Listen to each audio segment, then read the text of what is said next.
From Craven Park to Wembley Way, with East-Hull grip we fight. Now we rise, our heads held high, proudly wearing the red and white.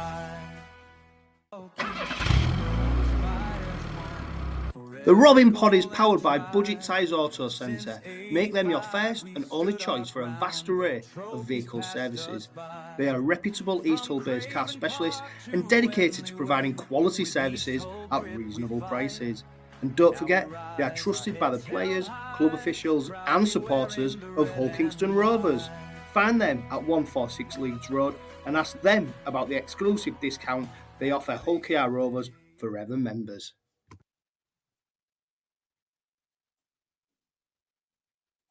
Welcome back to the Robin Pod. On this week's episode, we dive into a very busy few weeks down at Sewell Group Craven Park, and there's been no shortage of headlines, which of course we'll be going through during this Robin Pod special. We'll be talking about the departures of former assistant head coach Danny Ward, who's headed back down south to the London Broncos, and the arrival of his replacement, former Huddersfield Giants head coach Ian Watson, who steps into the red and white setup with big shoes to fill. We'll be discussing the big transfer news too, with Jack Charles putting pen to paper on a 4-year deal after crossing the river from Hull FC. And on the forward front, it's out with Eribe Doro, who moves to the Bradford Bulls.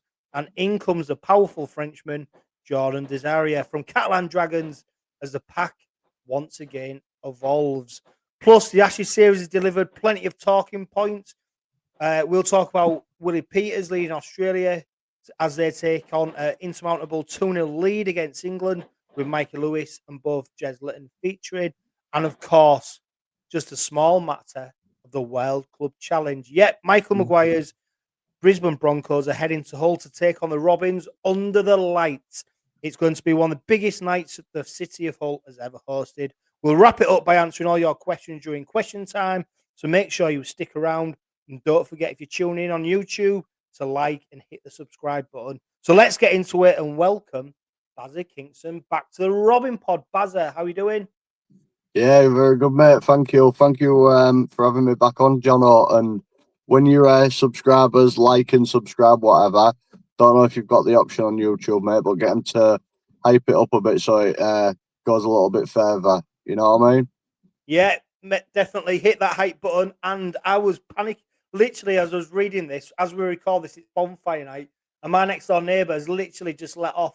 Well, I didn't realise my next door neighbour was called Guy Fawkes because he's literally lit the street up. So, you should be where as I was trying to read that, yeah, I feel like I'm parked in the middle of Afghan, mate. The way these are going off around me.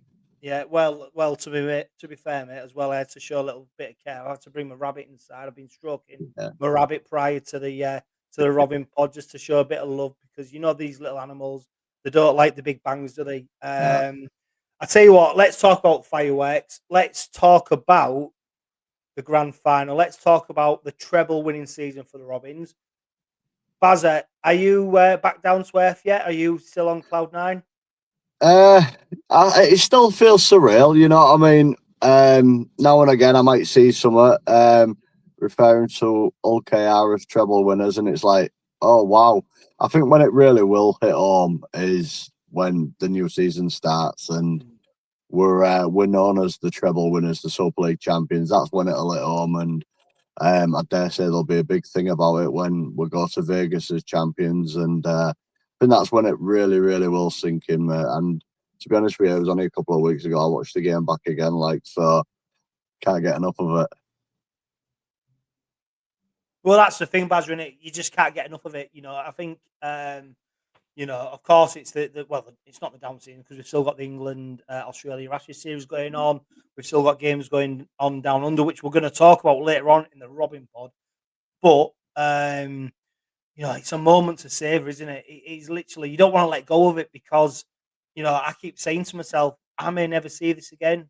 My kids may never see this. You may never see this again. 𝗲𝗲, the people watching, listening to this, may never see it again. I was lucky enough to go to Beverley Minster on Saturday to see the trophies, all three of them together. The club have done a fantastic job of making sure that these trophies are accessible to as many people as possible. They've been at the Humber Bridge, they've been at Hull City Hall, lots of places. Great opportunity to have pictures. Great opportunity to savour the moment of just being in the presence of the trophies that for so long seemed so far away from us, and to be there, to be in touching distance, to have your pictures taken with them, and to know as well that we've earned it.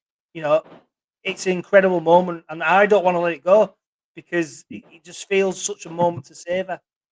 Yeah, you're not wrong there. Like, I managed to go see them when they was at the rugby store, but unfortunately there was only two of them there because the league leaders had been damaged the day before or something like that, been knocked off the stand. But even just seeing that Challenge Cup up close, it's quite breathtaking. It's a beautiful trophy, and that not League Leaders Shield, the Super League trophy. Our boys have gone through blood, sweat, and tears to get them, and to give us the privilege of seeing them up close, getting our photos with them. It is a surreal thing, and you're right. We may never see the treble being done again. I think it'll be difficult for any team now to do the treble the way the standard of rugby league over here is improving. I think there's that many good teams now going to be competing. I think it will be. I don't think we'll see the treble done again in the next 10, 15 years. I can't see it. Not the way teams are around chasing us and the way it's improving. So it's one of them, just soak it up, take it in, and really, really cling on to this moment, mate, because I'm sure yourself, same as me, mate, will be dining out on this for years to come. Yeah, and we're going to talk about the off-field setup at the Robins at the moment, and what a great amount of work they're doing, and how the people behind the scenes have propelled the club forward. What's really pleasing to hear, and what you feel, is that this isn't enough. They want to keep going. They want to keep driving forward. I think Neil Hudgell has alluded to that in the interviews that he's given so far, that actually winning one was a target. Once I won one trophy, it was about winning more. And now it's not about just winning a couple of trophies or a treble. It's about now sustaining that over 4-5 years and creating a real dynasty and creating a legacy. And that's exciting for me, because that's a side that's not resting on the laurels, and that's a club who are showing real ambition. And that's why, as much as we need to save this moment, I do really think as well, Bazza, there's a lot more to come, and that's really exciting for me. Well, it is, and I heard from an incredibly good source. HP. I can't say. There was the boys had a little meeting by all accounts before they went their separate ways in the off season, and by all accounts, Willie's last words was, "How do we improve on this season going into next season? Just give the boys something to think about when they went away in the off season." So that just shows the determination. And you're right, we are looking to maintain and get better. But the problem with that is it's going to be difficult, because we now have the target on our back, and we thought this year was incredibly difficult. I think next year it's going to go up a notch or so, because everybody's going to be gunning for us to knock us off the pitch. But not only that, we're going to have the teams like Wakefield and Leigh who want to follow our blueprint and who will really believe they can go for it just like we did. So we are going to have a target on our back, but I think we've got the right people within the club who know what standards need to be met for us to maintain that. And you say take us to the next level. What is the next level? Well, the owners, Willie, the staff, they know there is another level to go to. So again, it's exciting times, but like I say, I right now, I'm happy. I'm trying not to think about next year and what'll happen. I know it's going to be a really, really tough year. We've got a massive, massive roster. We do have the privilege of having Willie Peters in charge, though, who's got probably one of the best rugby brains, in the game. So he'll know how to cope and manage the squad, and he'll be there when things don't go quite our way. So it's a really, really exciting year for us next year, and I genuinely can't wait. But at the same time, I just want to carry on enjoying this moment. Yeah, Bazza, and you're totally right. And before we talk more about next season, what's to come, and the changes that are going on, Mark Newman, he's done it. So everyone who likes, I've had loads of messages about this. The new intro song for the Robin Pod, fantastic work. He sent me another one, and for anyone who still wants to be in the moment, and is still thriving on the treble winning season that we're currently enjoying, I tell you what, this is a great little number, and it's something that we can all enjoy. We rule the league in red and white. We do believe a grand final win. Now all you Robins cheer. Let's celebrate Rovers greatest. Throughout the years, whatever the game, the Red Army's passion is always the same. Decades past, now we rise anew. Rovers fans, this song is for you. Through every loss, through every cheer, it led us to our golden year. We beat the Wire in Wembley rain. Tom Davies try helped ease the pain. We topped the league, we would not fall. The mighty Robins above them all. An Old Trafford clash with Wigan's might. We burned the sky with red that night. 24-6, the game was done. History made the treble won. 40 years of hopes and tears washed away by treble winning cheers. We won the cup, we ruled the league in red and white. We do believe a grand final win to complete the three. The greatest year in Rovers history. Celebrate the moment, honor the past. Far off dreams become memories that last. So now we build, the future's bright. For the treble winning legends in the red and white. We won the cup, we ruled the league in red and white. We do believe a grand final win. Trophies, 1, 2, 3, covered in red and white for all to see. Greatest year, Rovers' greatest year. Rovers' greatest year. Greatest year.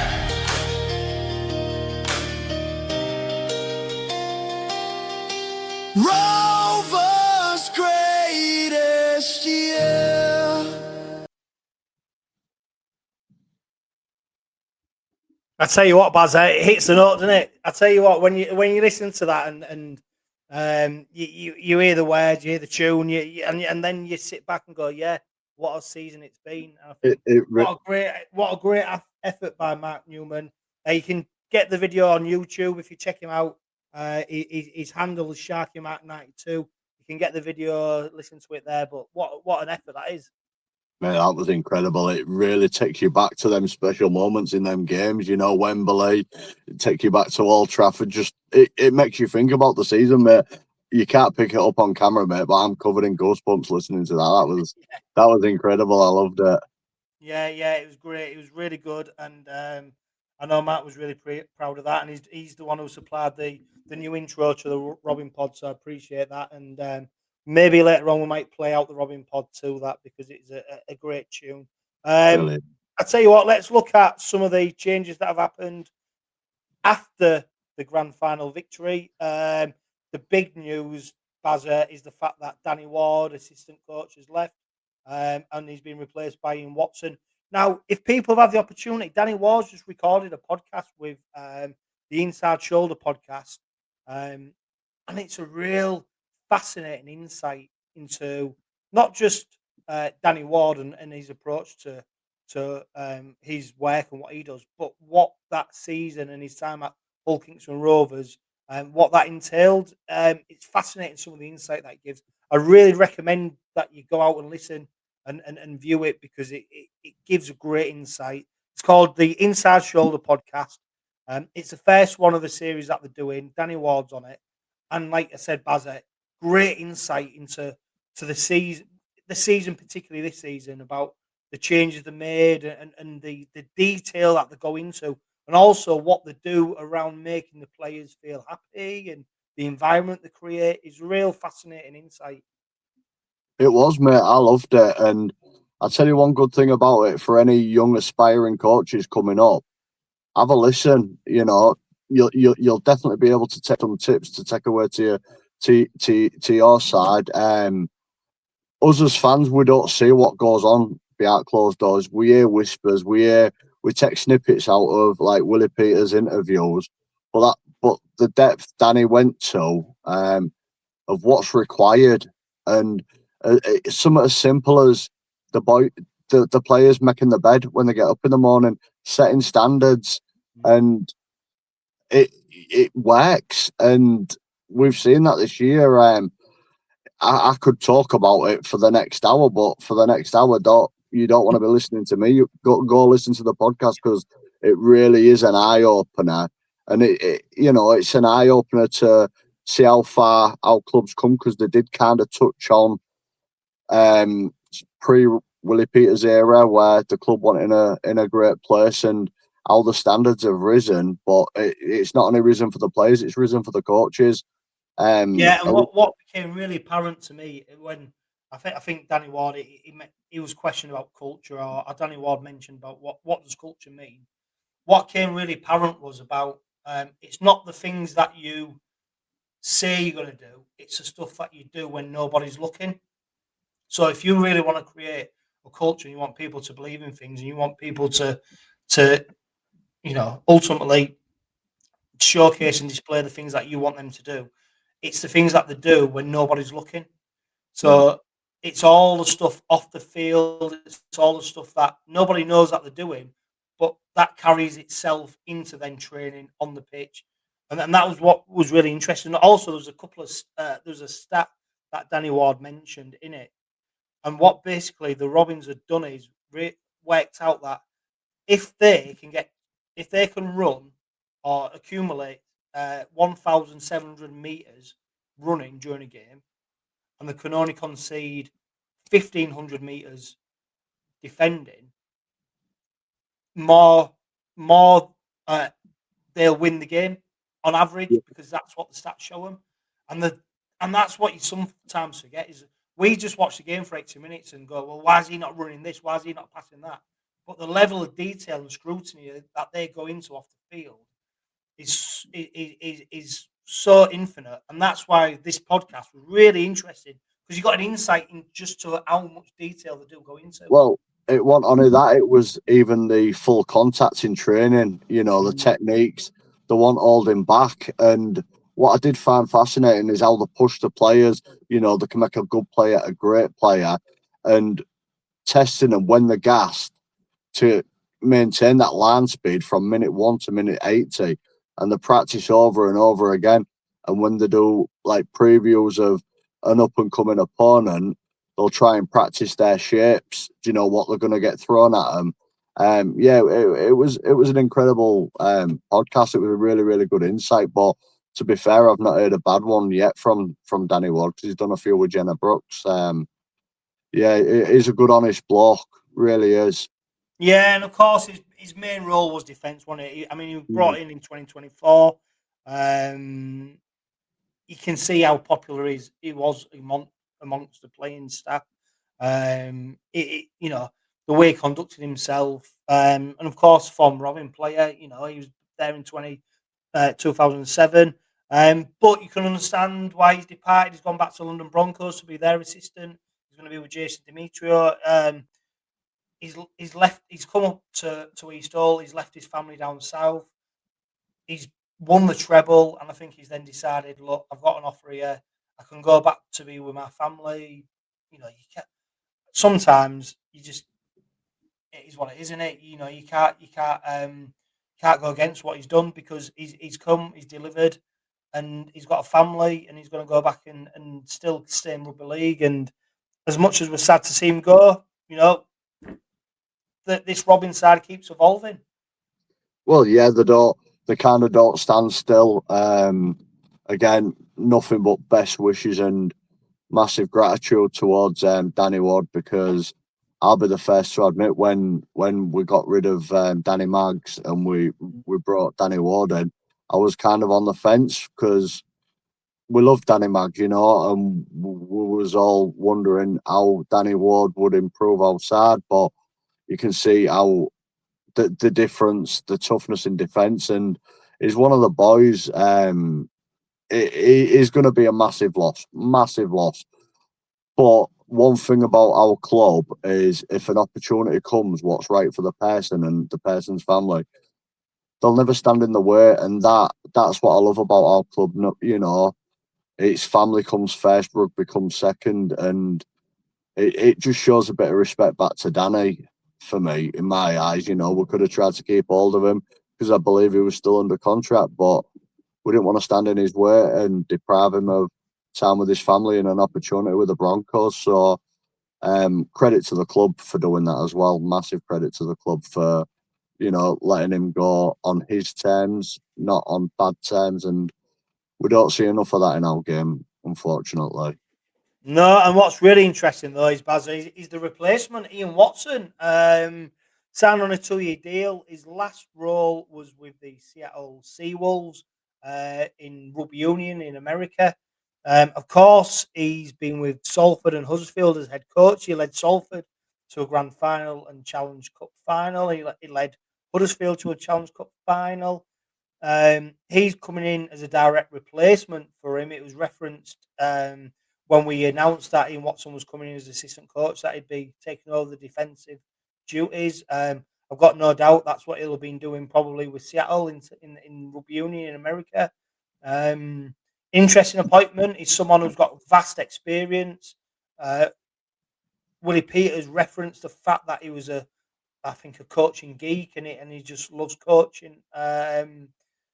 He's an interesting one, isn't he? Because he's not maybe the most charismatic person, but who cares if he's the one who's been deemed to come in and do a job? I think we've just got put full trust in Ian Watson, haven't we? And 𝗬𝗂𝗱𝗏's decision or the club's decision to bring him in. Well, yeah, that's it. No matter who comes into our club, whether it's a player or staff, we'll get behind him no matter what. Again, I was another one, a little bit on the fence about Ian Watson, for my own personal reasons. But from what I know about the guy, he loves his stats. He's very, very keen on his stats, his numbers, wanting to improve them. He likes to have set plays in training. I've had a couple of comments saying it's a massive mistake, because of what happened at Huddersfield. But I've also had comments saying it could be an absolute masterstroke because they reckon he'd make a better assistant than a head. But you can't forget that he's took Salford to grand finals and whatnot. So for me, I'm on the fence, but I was on the fence when we got Danny Ward in and we let Maggs go. So I just need to get used to things a bit, and I love nothing more to get proved wrong. And the club really have done a lot wrong in the last 3 years with recruitment. And all I can do, mate, I think, hope for better times. And I suppose it's fresh ideas for Willie as well, which maybe could be needed going into 26. Because if we need to change our game a little bit, as I said earlier, we're going to have a target on our back. Fresh ideas might really stand us in good stead in 2026. So yeah, it's good news that they've got some experience coming in. Yeah, and for me, Bazza, what's really pleasing is you're bringing in somebody who's vastly experienced in various roles in rugby league. Taking on head coach roles, a big job. The fact he's coming in as an assistant, similar to Danny Ward, who don't forget as well, when Danny Ward came in, he could have had a head coach role at a Super League side, Castleford, I think it was at the time. He turned it down. Danny Maggs then took on that job. Ian Watson's coming in as an assistant, but he just adds a wealth of experience to that side. And Dave Hodgson, what a fantastic. He goes under the radar so much, doesn't he, about what he does. He's been at the club for so long. You can tell how much he's loved by the players and the people he works with. Sean Kenny-Dowell, he's still in that transitional phase. I think he's still not quite ready to step up to that full assistant coach role. So I do think it was really important that the club brought in someone who was really experienced. It's really important as well that he comes in and he's got a specific role, which is the defensive side of the game. And look, we've just got to trust that the transition will be seamless. And next season, if we concede a try, no one's pointing fingers going, "Oh, that's because we haven't got Danny Ward anymore." It could be for a multitude of reasons. So you just got to trust the process. If you remember rightly, there was a little bit of a meltdown when we lost Brett Delaney because he was defence coach as well. Yeah, the frog. But yet people didn't realise what work Danny Ward did for us with the defensive side of things. And for me personally, I personally felt we excelled when Brett Delaney departed the club, and that's now on Brett Delaney. But I really did feel like we excelled. So yeah, it's only good things. What I do find intriguing is Ian Watson turned down the job at them lot over the river as an head coach, but is happy to come to us as an assistant. So we must be an attractive prospect, mate. That's all I can say on that. Well, mate, he'd have probably took on a job as steward to come to us. You know what I mean? It's so attractive to work for the Robins at the moment, isn't it? Brad's not queuing up. Look, let's look at the playing side now. Eribe Doro's departed, which is an interesting one, isn't it? Of course, we signed him on the back of him becoming the Championship Player of the Season. Great expectations about what he may become as a player. He made 9 appearances last season. He's signed for the Bradford Bulls, which is, of course, a side that's been newly promoted to Super League, and, of course, he's their former player. What do you make of that Doro departure? Because he made 9 appearances. He looked very raw, I think, Bazza. He looked like, there was a lot of potential there, and he was sort of a swashbuckling type of prop where he'd sort of bang into everyone. But at the same point, he did come up with a few errors in them 9 appearances, which did, conceding penalties, knock-ons, I've seen a lot of Rover supporters sad to see him go. Are you one of them? Yeah, I was like a lot of Rovers fans. I was quite perplexed when that happened because there was no sign of it happening. I am gutted because he's 24 now and he's a prop. So he's in the next couple of years, if he develops right and gets the right nurturing, it could be one of the game's greats. He's definitely got that potential about him. So I am a little bit gutted. It was the buzz of the East stand whenever Doro got the ball. Because he can skittle a man or two, and I was surprised, but it goes back to the club again, where I've got massive respect for the club because it come through Warrington. Bradford gave him his opportunity when Warrington thought, you're not going to make it as a player. So really, his first love's kind of Bradford, and if his playing time's going to be limited at our place next year, and he's going to be a regular for Bradford in Super League, which is like his first club, I think for me it's a no-brainer, and that's credit to the club for not standing in his way and holding back his progression. So, fair play. I'm gutted, but if Eribe wanted to leave for, more regular game time at Bradford, then, there's no complaints from me. I just hope he goes easy on us next year. Well, I was going to say about it as well, with the expanded Super League to 14 teams, what it's done is now create a vacuum where the promoted sides, Bradford, York and Toulouse, are now having to desperately fill their squad with players.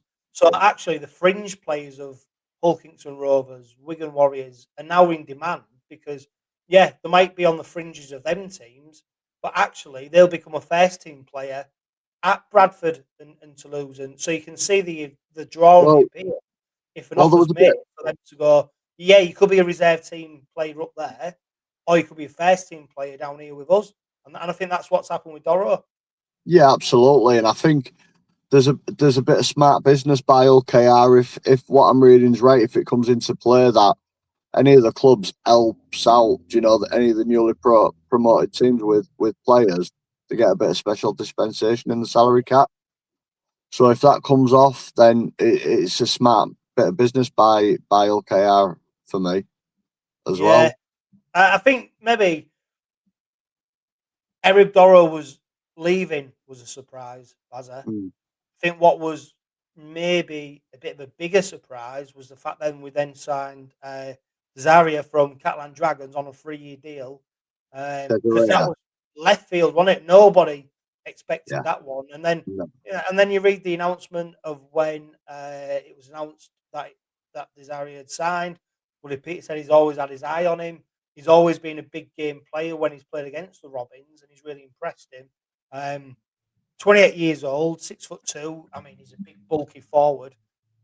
I think maybe the signing hasn't surprised me in terms of how we've, look at Leon Ruin, for example, and we've brought in players like that.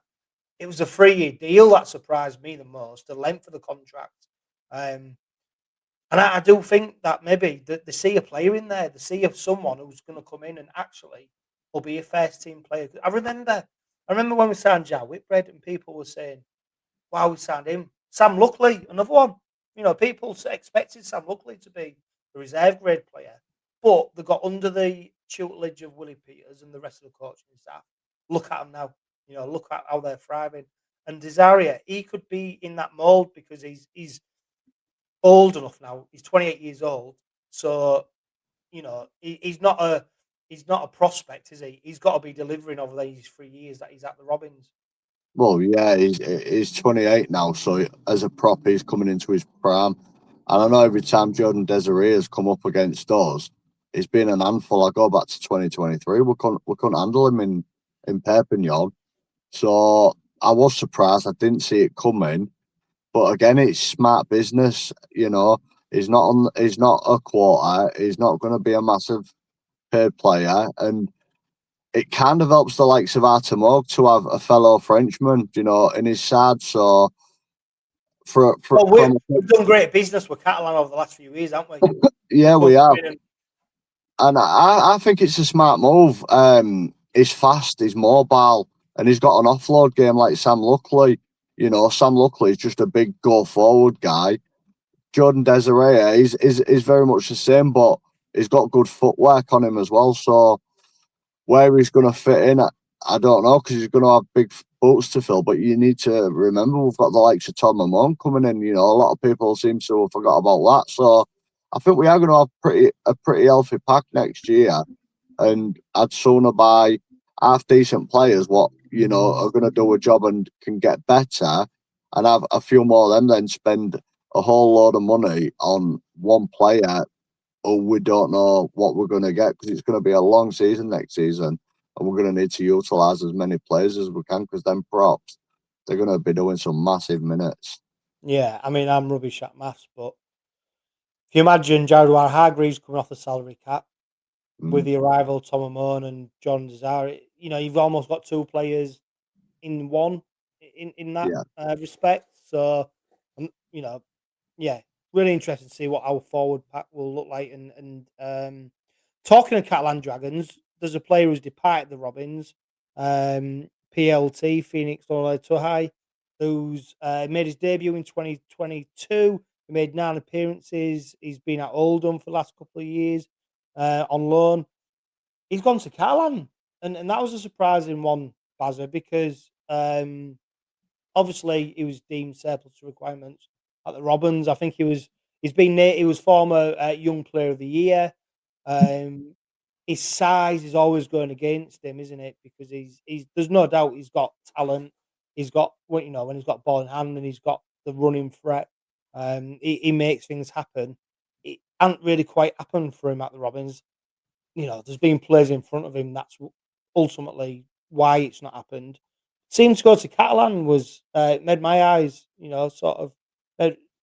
it stood out to me to go. That was an interesting one. Yeah, I didn't expect that one. I kind of expected him to leave, but I kind of expected him to stay Oldham working under Sean Long, because it looked like he was really progressing nicely there. And, you know, I always felt there is a player there, but for some reason, we just couldn't seem to unlock it. He's had enough pre-season with us now to really try and force his way into the side, especially when we've had injuries, but he just hasn't managed it. I half expected him to stay with Oldham, so what Catalan's seen him, I don't know, but they've given him a year, so he's got a year to prove himself, and hopefully he takes his opportunity with both hands, because he's a good lad and he's a young lad. I can't see him getting in front of 𝗪𝗲𝗄𝗃 if they're going to play him at fullback, but I suppose, again, for Catalan, it's not a lot of money on the cap. It'll be a nice life experience for PLT, and hopefully he'll get some game time from and really kickstart his career. Yeah, I mean, the big news as well is 𝗪𝗂𝗪𝗀 coming over from that lot. You know, another black and white coming over to the bright side of the city. Of course, son of Chris Charles. You know, people of yesteryear will remember his contribution to the Robins. 19 years old. He's played for England Academy a couple of times. Signed a 4-year deal. What I really enjoy and what I'm really excited about with this signing is that there's almost a plan. You know, he's not coming in to challenge Mikey Lewis and Tyrone May right now. Let's be honest, that is not, you know, next season. Don't be expecting 𝗪𝗪𝗪𝗪 to be pushed. But what he's been brought in to do is come under the coaching staff, see what Mikey Lewis and Tyrone May do, with a view to, bearing in mind he's only 19 years old, with a view to, you will be a first team player in 2-3 years' time. So I think it's a real smart move. His family's red and white through and through. There's no doubt about that whatsoever. I really enjoyed, if you remember the derby a couple of years ago when he came on, and he really turned the game round for them. We've seen glimpses of it's really, you know, it's really funny as well, Bazza. He's suddenly become a really shit player since he signed for Rovers. So if you remember, at one time he was heralded as you know, the future of a certain side who were across the river. And then as soon as he signed for Rovers, well, actually, he wasn't that good. He wasn't that important. Other players have gone ahead of him. It's really interesting how that happens, isn't it? But I'm really pleased to see him at the Robins, and I'm really excited to see what the future holds for him. Oh, mate, I can't wait to see him. And I think we're going to get to see him quicker than people think, especially with our roster this year. He is a really... I was impressed with him at LFC, seeing him in 2023. He's a cracking little player. He just got thrown in the deep end too soon across there. But yeah, you're right. The irony is that apparently he's rubbish now. The Kent boys are the future, but you know, before the Kent boys, 𝗪𝗪𝗪𝗪 was the future. Mikey Lewis was nothing. They're very fickle at times. As far as I'm concerned, if he's at with 𝗀𝗂𝗪 and he wants to be at 𝗀𝗂𝗪, then you know we will put every effort into making him be the best he can possibly be. And I think, yeah, and I was going to say, Baz, as well. I think you mentioned on the last Robin pod, or one of the last couple that we did. Actually, the way the end of season's going, so you look at Mikey Lewis, 𝗪𝗪𝗪𝗪, they're going to need potentially an extended rest because they're going to finish their season much later than they ever have done. There might be an opportunity at the start of the season where actually we might see 𝗪𝗪𝗪𝗪𝗪 more, because Mikey Lewis and 𝗪𝗪𝗪𝗪𝗪, you can't expect them to go again and go again. Do you know what I mean? On the back of an Ashes series, Las Vegas, World Club Challenge, a shorter potential pre-season. Yeah, and that's why I think I said last time, I don't think we're going to see some of these players that we're not expecting to see. And again, I genuinely feel with that pre-season under Willie, basically showing them the standards what are set within our group, they need to reach them standards to you know, force themselves into the first team to be trusted, you know, to play for us. 𝗀𝗂𝗶𝗴𝗏 now, he's another one. Exactly. Another one under the radar, Declan Murphy. I think I called him Declan Rice last time and got a bit of grief. But yeah, Declan Murphy, he's a one or a nano. He can play in the half. So Noah Both, I can't wait to see Noah Both to take his opportunity next year. Once he's had that pre-season with us, I mean, he come halfway through and he's already really impressed us and not really let anybody down. So that's what I am excited about next season. Like, we do have a very, very busy roster, but I don't think we're going to get through the season using the least amount of players again with, what was it, 25? I think we're going to be pushing close to 30 next year, but we're going to see some proper young talent on show, and that is absolutely no disrespect to the likes of Mikey and whatnot, but it just varies things as well. So yeah, it's great. I can't wait to see Jack Charles. I really can't. Yeah, I mean, we haven't even mentioned Tom Whitehead from Warrington, who's still not been announced. Junior Sambu from Oldham. I think the Connor Wynn one, that's gone off the boil if all reports are to be believed, apart about him signing a deal for the Robins and then being paid off, not to bring in other players. So Not sure. Yeah, we'll see what happens until it's officially announced. But yeah, it's going to be. I think next season, Bazza, is going to be a little bit different to what we've maybe become accustomed to or expected next season, maybe. But again, it's that full trust in Willie Peters and what they're doing, isn't it? And like we said, Jack Charles, welcome home. Great to see him back in the east side of Hull where he belongs. Just like many of the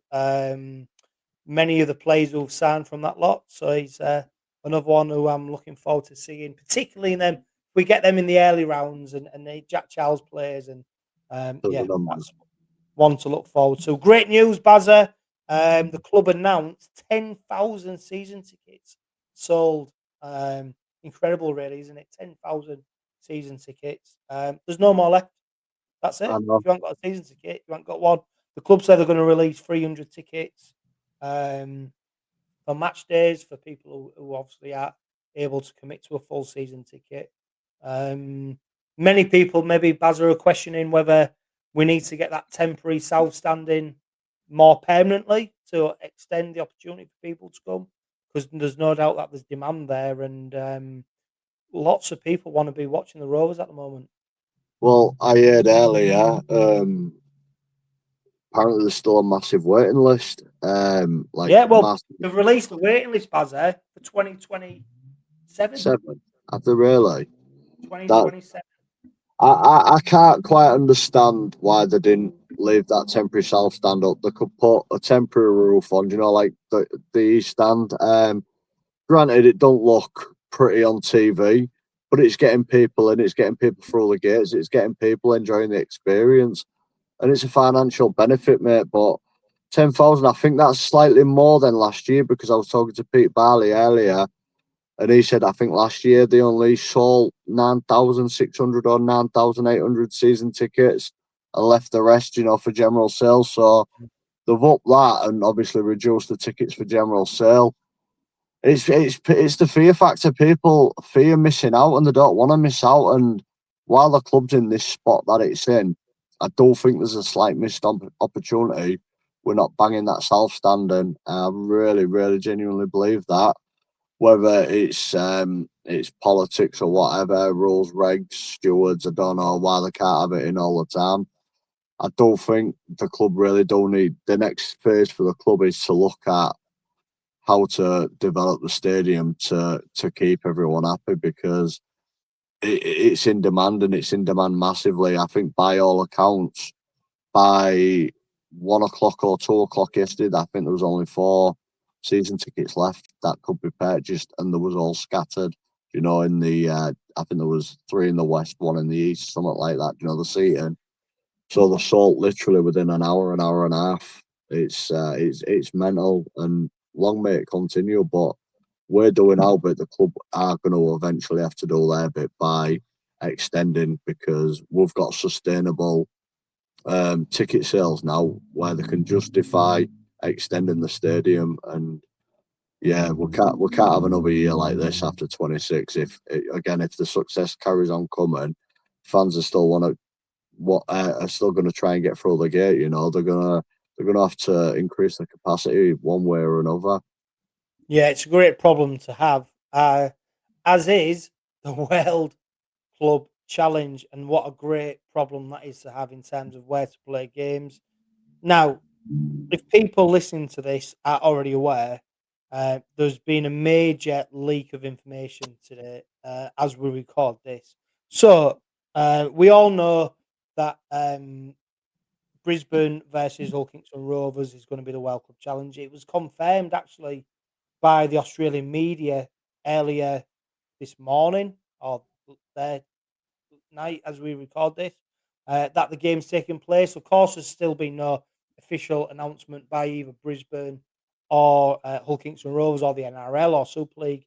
But if the Aussie media announcing it's happening, you're pretty much 99% it's happening.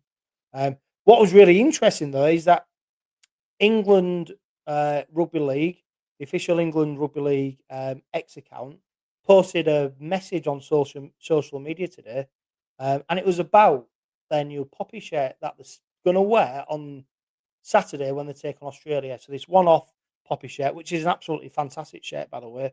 I'd urge you to go purchase it. What England were doing is urging you to go purchase it as well, and they produced a link on their X post. Now that link wasn't a link to go buy the shirt; it was a link to a Dropbox. So people who don't know what a Dropbox is, it's a cloud-based file sharing website where you can post multiple documents, images, and then you can download them. So England Rugby League posted a link to Hull Kingston Rovers Dropbox, which just so happened to include the World Club Challenge promo social media assets.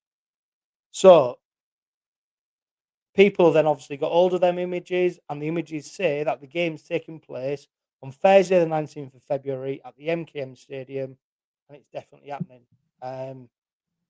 We've got no reason, Bazza, to believe that them files and stuff are wrong. What an absolute kick in the teeth to all the people at Hull Kingston Rovers who have been doing great work behind the scenes to make this game happen, and not to allow them to have the official announcement and all their work they've done has now been sort of taken away because of somebody at England Rugby League, which is even more mind-boggling that this has happened in the first place, but that moment's been taken away. Rugby League's just got a good way of shooting itself in the foot, hasn't it?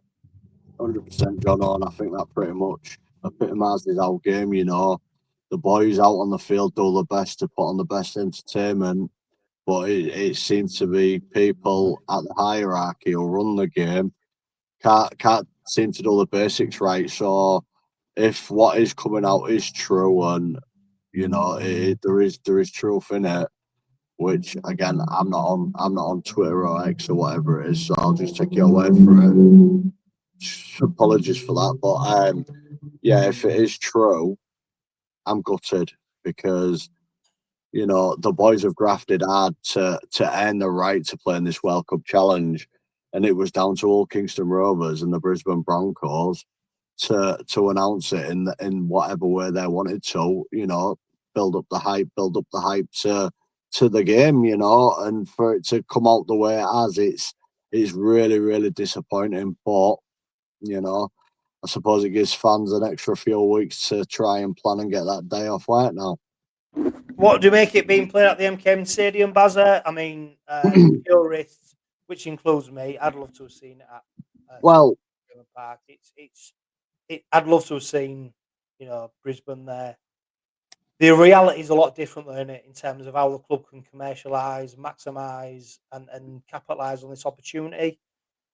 We're in a different world now. Rugby league in this country in full of money. So every opportunity the club have got to can take. But we've got a good record at the stadium, to be fair. Yeah, we have. Don't get me wrong. I'm massively, massively grateful that we've got the opportunity to go up against, arguably the best in the world in Brisbane Broncos. So that's what dreams are made of. So yeah, I am grateful that we do have that opportunity. It has took the spark off it a little bit because I do believe it should have been at our place. Because because it'll be more of an intimidating atmosphere. You know, it'll give us the edge. Don't get me wrong, we have got a very, very good record across at the MKM, but I think traditionally it should have been at Craven Park for me. I'm gutted it's not, but we're still in it, so we still get a chance to showcase our game in front of all the Australians, and you know, get to see the likes of Paddy Carrigan and Reece Walsh come up against the likes of Arthur Morgan, Sam Luckley. You know what I mean? Our little humble boys coming up against these superstars. It's what dreams are made of. But I'm gutted that it's at the MKM. But at the end of the day, it's the SMC who run the Hull City Council's community stadium, which is free for all teams to use. So really, it's not Hull City's home. It's certainly not Hull FC's home. They rent the place. The stadium's there for all teams in Hull to use as and when needed. So that's all we're doing. We're just doing what Hull FC doing. We're renting it for a few days. Yeah, and it'd been great to see Reece Walsh run in front of the East Stand, wouldn't it? It'd be, yeah. But it's not to be. But what the Robins are really good at doing is putting on a real showcase event, and there's no doubt whatsoever. I mean, there's going to be a huge amount of work behind the scenes, because don't forget, as soon as this game finishes, we're off to Las Vegas. It's crazy, isn't it? You know, the behind the scenes work that must be going on is unbelievable. And you know what? When we talk about our club, we talk about teams. You know, we've got the team on the pitch who are delivering. You've got to really tip your hat to the people behind the scenes who are making these things happen. Not only make these things happen, but do everything so right, everything to such a high standard, such a high level, such a great experience. And there's no doubt that, you know, when the World Club Challenge is at the MKM Stadium, it will feel like a Hull Kingston Rovers home game, because they just get things right. And you know, I can't pay more credit to the people like Paul Aiken, Craig Franklin, you know, all them people behind the scenes who are doing just a great, people we don't even know, names we don't even know, but they're just doing a great job. And what a culture they've created behind the club, behind the scenes at the club, to be able to showcase and deliver these events on such a regular scale now.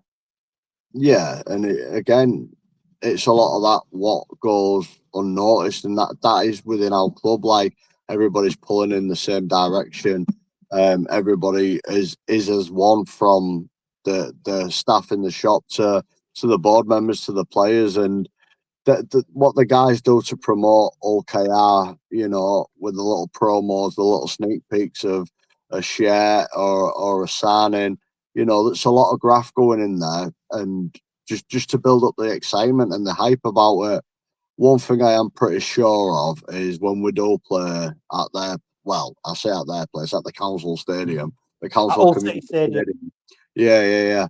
I do believe it will look very much like it belongs to OKR, because it's going to be red and white, and I think it's going to be electric. And barring when Hull City play there, I think they're going to have a proper atmosphere where they're going to be singing from 1 to 8, 1 to minute 80. It's going to be loud.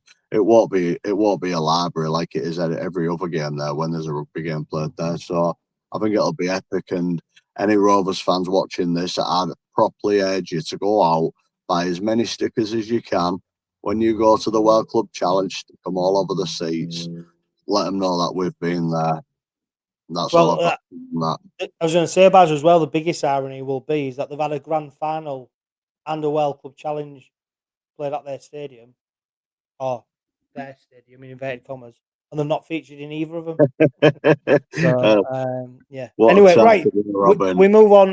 The Ashes, Baz, I mean, great hopes and expectations leading into it. It's not quite panned out the way we wanted it to do, of course. There's big conjecture over the team selection, squad selection. The latest game at the Everton Stadium, which by all accounts should be the home of rugby league now for England. And there's talk about the Magic Weekend being held there, grand final being held there. The result didn't go our way, did it, against Australia? 𝗀𝘂𝗱𝗏, of course. I mean, I think he had a great game against Australia. Really showcased his talent. Probably the biggest frustration is that Mikey Lewis only then got 10 minutes in terms of replacing 𝗀𝘂𝗱𝗏. I mean, there's been lots of positives about this Ashes series. Also, as well, Bazza, there's been a lot of negativity and unforced as well. I mean, the latest report was that Tom Johnston's playing injured. He's going to need surgery on the back of this Ashes series. Many people going, hang on, you've got 𝗀𝗃𝗃𝗁, who's just come from a grand final, fantastic finisher of tries. How's he not got in over somebody who's potentially injured? And, as good as it's been this Ashes series in terms of seeing top level rugby league, seeing the Australians come, it's been a little bit frustrating as well.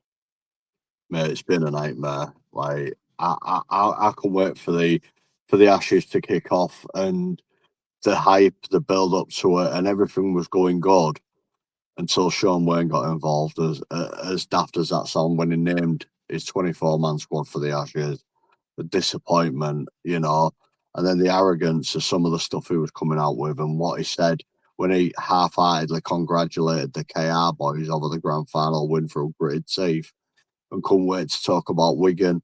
So I think that's took a lot of the gloss off it. It's took a lot of the shine off it. There's been so many disgruntled fans of the Ashes. It's been unreal. I'm gutted. I'm gutted because that man, I felt personally before it, I felt like he's setting Mikey Lewis up to fail here because game one, Mikey wasn't playing in his natural position. We did not see the best version of Mikey, and it did man nothing. And then to bring him on as a hooker for 10 minutes, it's pointless.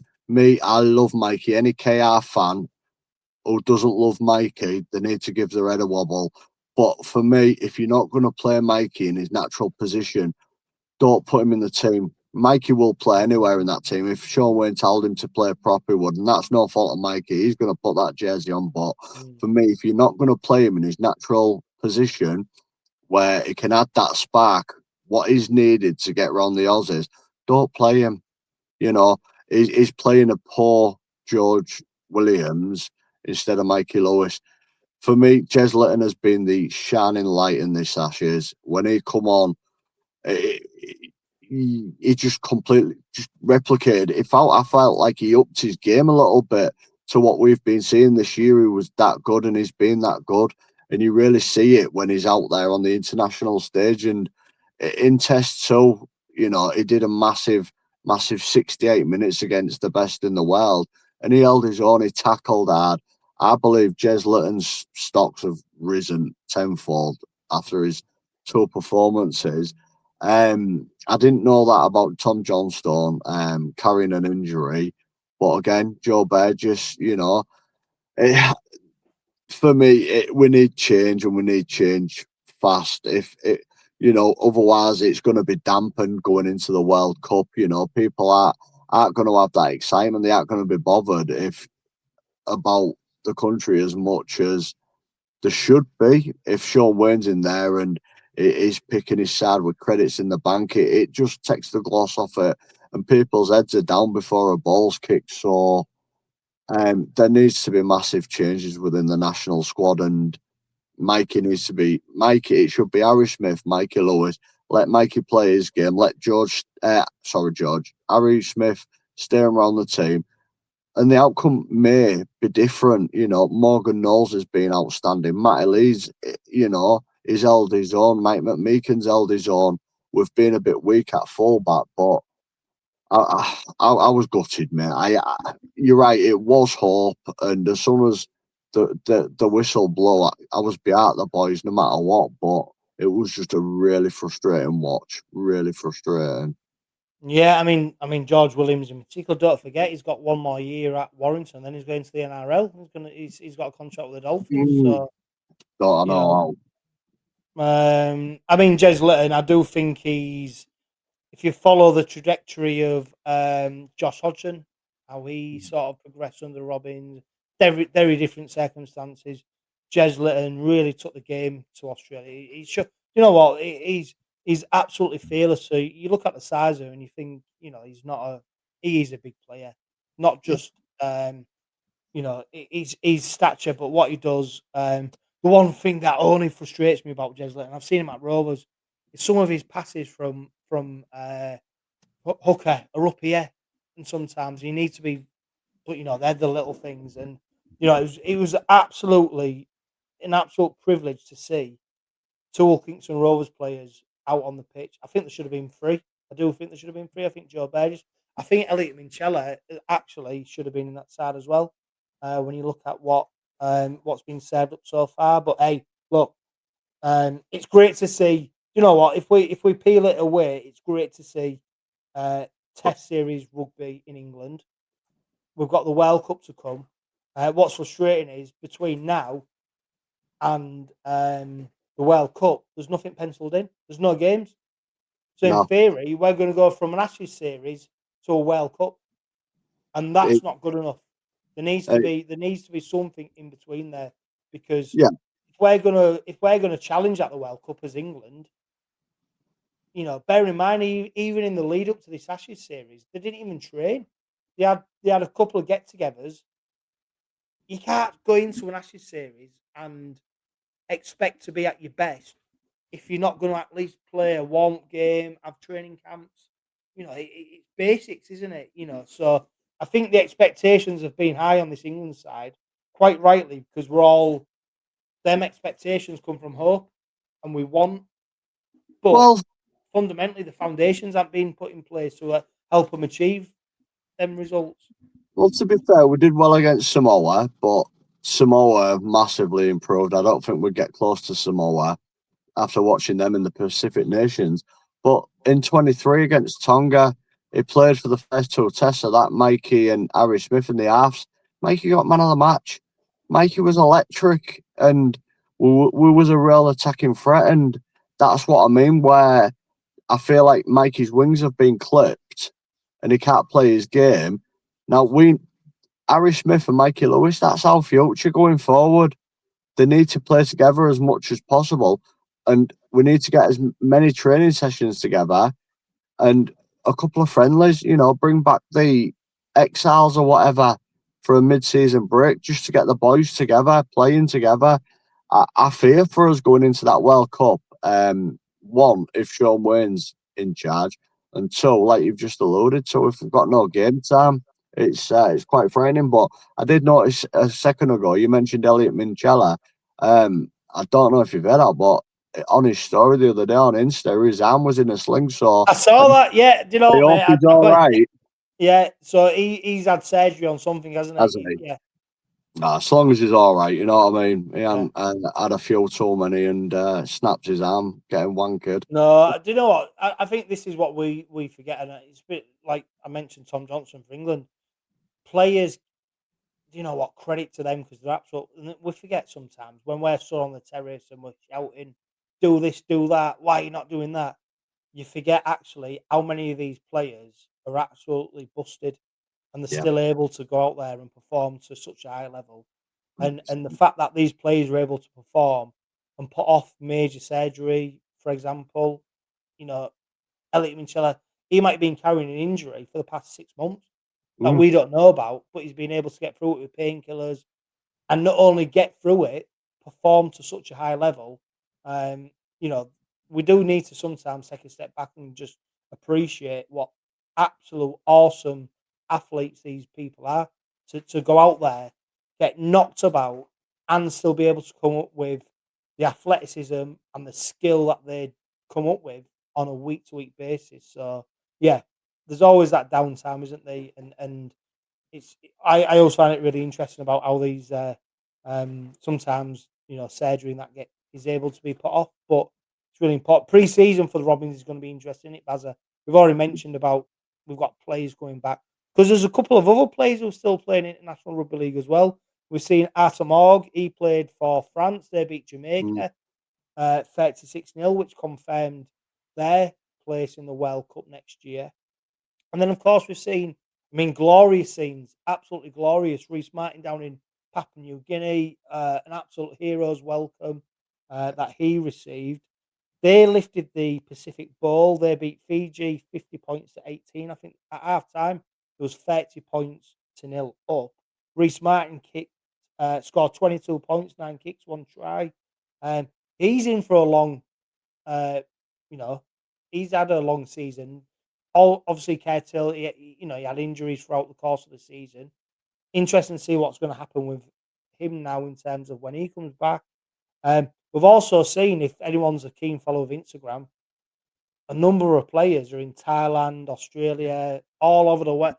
It's going to be interesting, isn't it, Bazza, about what happens at pre-season. Don't forget Tyrone. He's across with the Samoan squad as well, isn't he? Yeah, he is. You're right. The boys are doing some travelling, but I tell you what, them boys have earned it. If they want to go spend 3 weeks in Thailand or wherever it is, whatever part of the world, them boys have earned it this year, and good for them. You know what I mean? Let the bodies rest up, relax, and just again, they've earned it. I did feel sorry though for Dean Hadley and James Batchelor in Asda. Ollie Gildart. Molly Gildart opening the new Asda on, what was it, in Anlaby? Yeah. I mean, if you look at the picture, don't get me wrong, they've put a smile on, but I'm sure it's not the first place. But fair credit to them. Asda, they donated £3,000 to the 𝗀𝗂𝗃𝗏 Foundation on the back of it. So fair play to them and them players. There's probably, because of where they live, it's probably on the doorstep anyway. Well, but it surmises us as a club, innit? We're a family club, we're a community club, and we do things like that for the community. So fair play to them for giving up the time to do that. Yeah, and very quickly, before we go into question time, Bazza, lots of talk at the moment around the NRL and their investment in Super League and their interest around Super League. They've had talks. There's a talk. Peter Vlanders, he talks a good game. Don't get me wrong. He's a great master of the media, isn't he, in terms of releasing certain snippets. Super League clubs, obviously, they're sort of a little bit protective. Some clubs are really interested in what the NRL have got to offer. Fundamentally, something major needs to change, doesn't it? Because Super League's not really going to go anywhere unless we get big money investment, a big TV deal, major change off the field. And I can't see how it happens without the NRL getting involved. I really hope it happens, and the noise is getting louder, and it needs to, because I think as a sport in this country, I don't think we've stood still. I think we've gone backwards slightly in certain areas. So things do need to change, and with that change, we'll stop another scenario of like what happened to Salford. So I think it can be only good for the game, because the way they talk the game up, the Australians, and the way they promote the game, it's second to none. And if rumours are true that they're on about investing like £800,000 per club every year, that's going to take the income for the clubs with the TV deal to something like 2.1 million, per club per year. So that's going to be massive, and it'll help with our grassroots as well. I hope it comes in. I really, really do hope it comes in. It'll be the best thing that's happened, to the game in a lot of years. No, the best thing to happen to the game, Bazza, was Robins winning the treble. That was the best thing to happen to rugby league in this country. That was the best thing for 𝗀𝗃𝗏, absolutely. Yeah, right. Let's finish with question time. We've got quite a few questions to go through. Jules Rodders, I tell you what a great supporter of the Robin Pod you are. She says, what should the target be for next year? World Cup Club Challenge, Vegas win, then defend the treble. Would you lose a League Leaders Shield to win another grand final? What a wonderful situation to be in as a club. Wow. I suppose as supporters, and this is what we're talking about. So we're talking about increased season ticket sales, expectations getting higher. We've won the treble. There's got to be a realism about what this side can do next year. And it's an interesting one, Baz. What are your expectations for next year? I'd like us to win some form of silverware. what you got to remember when I can't remember that question, what she just said fully, but you know what? But what I suppose just pin it down to what are your expectations for next year? I'd like to think we'd do the Challenge Cup, and you know I'd like to think we'd give Brisbane a game, you know, on the world stage. And do you know what? A victory in Vegas, you know, because literally the World Club and Vegas were showcasing 𝗀𝗂𝗃𝗲𝗏 to the world. So, you know, if we can take one of them to happy days, and if we can grab a little trophy across the way of the season, then I'm happy. Yeah. Adam Wadforth on Facebook, he says, do you think it's turned out to be a blessing in disguise? Only 3 Rovers players were in the England squad, seen as one so far hasn't played, and another one played that weekend for only 10 minutes and out of position, despite being arguably the star player in the squad. Even the Aussie press was surprised at the lack of involvement. If you take off your England Rugby League spectacles and you go to Rovers tinted spectacles, you'd probably say the less Rovers players involved in the England squad, the better, because it means the rested, they've got a better chance going to pre-season. You know, 𝗀𝗽𝗲𝗁 potentially, if he don't play on Saturday, he spent 3 weeks with England for what? When he could have been rested on holiday, and you know what I mean. So, you know, there's a serious point to that, isn't there? That actually the fact that, for instance, Elliot Minchella, Dean Hadley, for example, James Batchelor haven't been selected, it's maybe a good thing for the Robins. It is a good thing, but again, it's also a good thing for the boys, you know, for pride, you know, pulling on the jersey for England and coming up against the best in the world. So they'll have a better understanding of like where they're at as a player. So I think it's 6 of one, half a dozen of the other. It's great for us. It's just gutting for the boys who's missing out. And I'm massively filthy and gutted for Mikey because again, I said it earlier, I feel like his wings have been clipped. So he's not in his position. But as long as they enjoy themselves and come back injury free, then yeah, I'm happy with that. Yeah, Gary Lee, of course, who's on the Robin Pod regularly, says, when are the naysayers? You know, you can tell he's from down south, can't you? When are the naysayers going to start believing in Willie and his tactics? What does he have to do to convince everyone that he's a great coach? Oh, I'm presuming Gary's on about people from outside of 𝗀𝗂𝗃𝗲𝗏 doubting Willie. I'm presuming. Well, all I'll say is, like, in answer to that, there's a reason he's the assistant head coach of Australia right now. Yeah, 100%, and he's probably one of the most talked about coaches down in the NRL. When a position comes available, I think he's going to be the top of every club's list, from West Tigers to the Melbourne Storm. You know, you'll name it. Every club's going to want him at some point, and it's. Yeah, you know what, Bazza? What I'm surprised about as well, and I may be wrong, but when I've watched the BBC coverage of the Ashes series so far, I don't think they've mentioned once that the Super League treble-winning coach is Australia's assistant coach.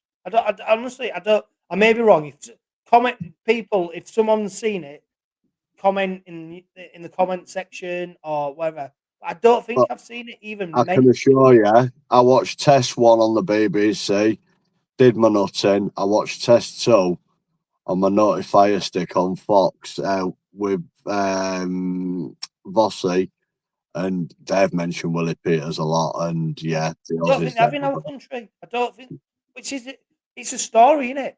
You've got the Super League, you know, going up against Mikey Lewis, Jez Litton, you know, and I don't think it's been meant.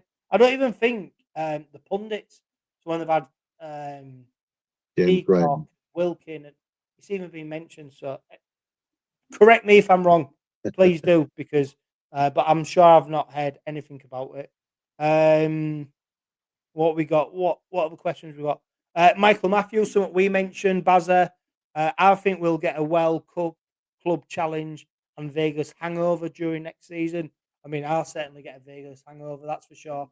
I don't know how long that will last, but How do we minimise the effects, especially with the cup defence straggling the two fixtures, rotating the squad more depending on the I word? I don't know what that, but we are going to have a problem because also I'm sure if we're going to go like we did last season and Rovers enter the challenge, well, not Rovers enter, Rovers play their Challenge Cup fixture will be before the World Cup Challenge. I think Yeah. if we go on last season, what happened? I mean, albeit we played York and we put them to bed, but it is still a competitive game. I do think we're going to struggle to compete on three fronts next season. Yeah, I think we are going to come up short somewhere, but I think what Willie Peters is aiming for next year is like the transition, like if a player's out, another player comes in seamlessly, and I think this is where we're going to see the likes of Jack Charles and whatnot, because he will be filling in for Mikey in like that first round of the Challenge Cup. So yeah, it's going to be tricky, but I think the way Willie's working towards is we're going to have like a seamless transition. Like whoever drops out, the next man up. We're not going to see too much of a difference. So yeah, I'm comfortable that we'll still be able to do stuff, but I just don't know. I don't think we'll be able to replicate what we have done. No, and the thing is, Bazza, as well, right? Already, Willie Peters will know his plan for next season. Yeah. Because he's so meticulous in what he does. He's so intense. Yeah. The club they won't get to pre-season and go, right, what should we do? He will already know based on who he signed, who's coming in.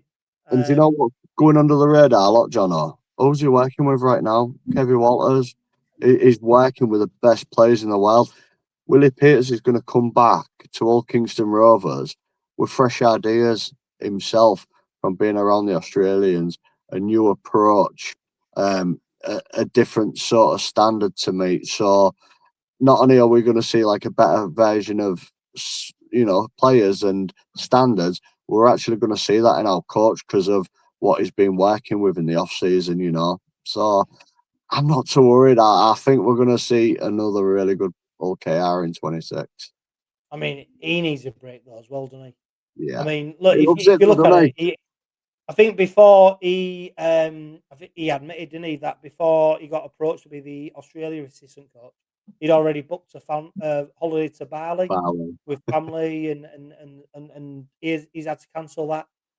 He needs to have a break as well to come back refreshed, and because you can't go from a treble winning season, an Ashes series, then go straight back into pre-season, World Cup Challenge, Las Vegas, League Leaders Shield assault, Challenge Cup, Grand. Like as a head coach, he needs to take time to take stock of what he's done and have a break from rugby league. And we all wish him that he does that. The calendar's so tight, though, isn't it? It's a nightmare, but I reckon. Well, Willie Peters always seems to make time for his family, so let's just hope it. He might not be going to Bali, he might be going to Blackpool, but as long as he has a couple of weeks off with his family, you know what I mean, and chills out for a bit, that's all that we can hope for. Yeah, Bali or Blackpool. I know which one I'd be choosing, and it wouldn't involve a 12-hour flight. Bazza, it's been an absolute privilege. The next Robin pod is going to be probably in a few weeks as things happen. Don't forget as well, I think play contracts run up to the 1st of November.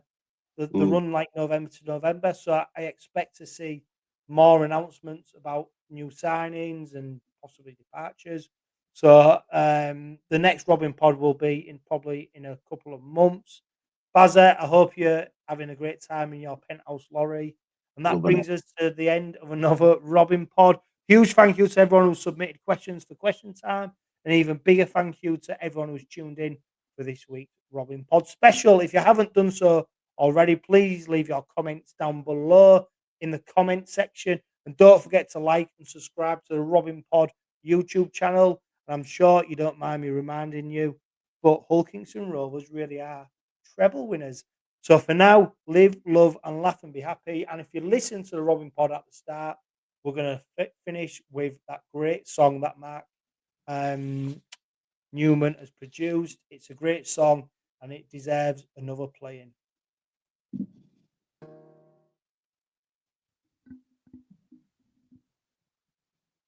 We won the cup, we ruled the league in red and white. We do believe a grand final win. Now all you Robins cheer, let's celebrate Rovers greatest. Throughout the years, whatever the game, the Red Army's passion is always the same. Decades past, now we rise anew. Rovers fans, this song is for you. Every loss, through every cheer, it led us to our golden year. We beat the Wire in Wembley rain. Tom Davies try helped ease the pain. We topped the league, we would not fall. The mighty Robins above them all. An Old Trafford clash with Wigan's might. We burned the sky with red that night. 24-6, the game was done. History made the treble won. 40 years of hopes and tears washed away by treble winning cheers. We won the cup, we ruled the league in red and white. We do believe a grand final win to complete the three. The greatest year in Rovers history. Celebrate the moment, honor the past. Far off dreams become memories that last. So now we build, the future's bright, for the treble winning legends in the red and white.